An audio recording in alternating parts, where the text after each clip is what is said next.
What are data types? In programming, data types define the type of data a variable can hold. What operators can be performed on the data, how the data is stored in memory. Data types ensure that variables are used consistently throughout a program. For instance, a variable storing number will use numeric operators, e.g. addition and subtraction. A variable storing text will support string operations, e.g. concatenation. That is, adding two strings together. Now, what are the characteristics of data types? Classification is number one. Classification is the characteristic of data types. Data types classify data into categories like number, text, and collections. Number two characteristic is operations.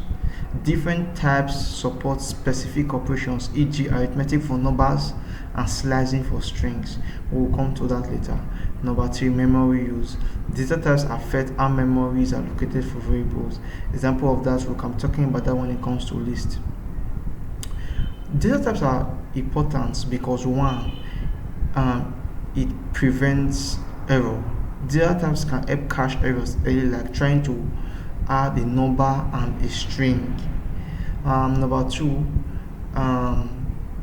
efficiency. They allow the program to allocate the right amount of memory. Clarity. Knowing the type of variable makes code easy to understand. So that was just a brief explanation on data types, but with the notes I have here, Python has several built-in data types that allow you to work with different kind of data. So we have int, we have float, we have complex numbers. This one people don't really know about this, but people know about int and float. But we also have complex numbers. You get so. Let's to know the type of data a variable is holding. We usually use a function called type. Of course, you can see it here. Type. So, for instance, let's say let us just do a different example. Let's say a is equals to 89, b is equals to 30, and c is equals to let's say 30.5, and c is equals to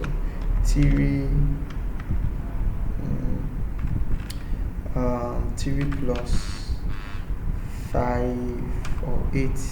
Let's put j. Right. So if print type a, so we are going to copy this into two other places. Let us put b and finally c. When we run it, you see that we have int, float, and complex numbers. These are for numeric data types.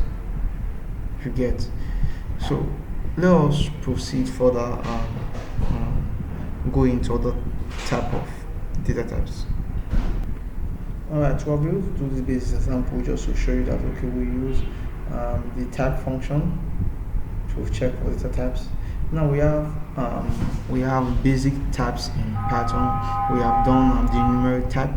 We have the sequential type, which is your string, your list, your tuple, your range. So let us do an example regarding that. So let us just come here.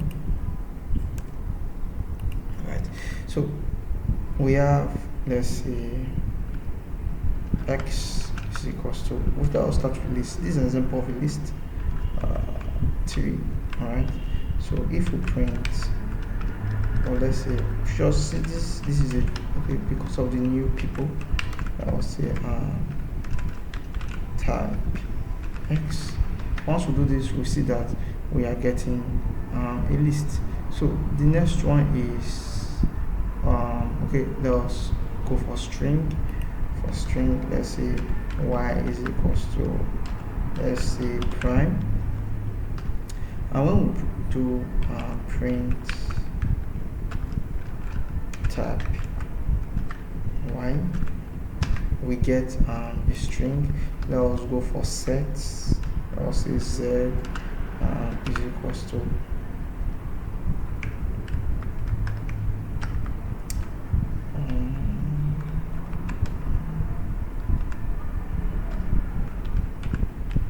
so if we come here, we just copy this so that our life can be easier. So if we come here and put z and we enter, you see we are getting a set. We can still adopt the same thing for a tuple. I don't want to change variables, I just want to change data type. When we come here, we can do this instead. The same thing with the set. You see, okay, sorry, we are getting, no, that's not a tuple, that's a list. I'm sorry, this is a tuple. Yes, this is a tuple. So when you run it, you get what? A tuple. So we just I think the last two remaining here is range. So let us try range. Let's say xi is equals to range 5. So when we do print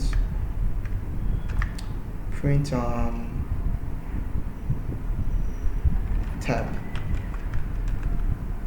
xi, you see that we are getting range. So that's just that. Now you can use the same process for the rest here. So I think the last one I want to do is let's leave all this boolean. So let's do boolean true or false, right? So we're going to come in and say that T stands for true. Let's say true, and F stands for false. Let's say FALSE. So when we do print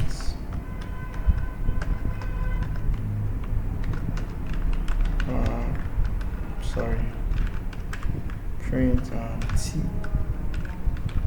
type T,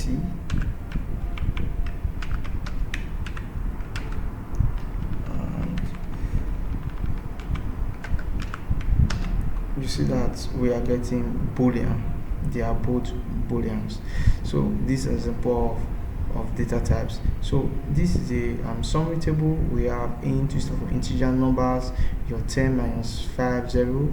We have your floating point numbers 3.1 minus 2.5. We have complex numbers, string, your text data.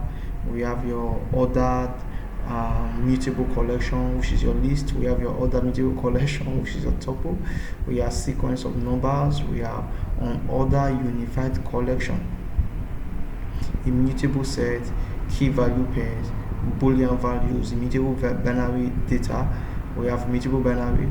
So for now, you won't need from frozen sets to not type, but the rest you need to at least know them, maybe except for complex numbers. So this will be the end of our tutorial on data types. Just remember that to get the type of any data, or to get the type of any variable, just use what? Type. You can say type prime. You see we are getting a string, and when we use 8, you see we are getting an int, and when we use 8.0, we are getting a float. So that's just it. Hope you enjoyed the tutorial.